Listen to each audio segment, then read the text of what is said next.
कि जुलूस बड़ी शान से निकालते हैं। सरकार की आमद मरहबा, जोहर गायब।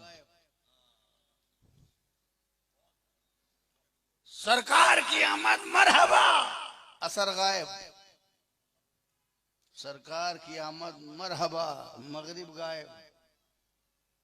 जो फर्ज कहा था रसूल ने और जिसे कभी नहीं छोड़ा था रसूल ने, उसे छोड़ रहे हो। वो कौन सा जुलूस मोहम्मदी है? क्या उसको जुलूस मोहम्मदी कहोगे जिसमें इताअते मोहम्मदी ना हो?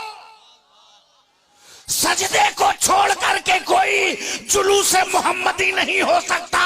नमाज को छोड़ करके जुलूस मोहम्मदी नहीं हो सकता। अरे सीखना है तो हुसैन से सीखो। करबला के मैदान में तलवार के साए में सजदा करके बता दिया, ये 72 का काफिला ये मेरा काफिला नहीं है, यही जुलूस मोहम्मदी है।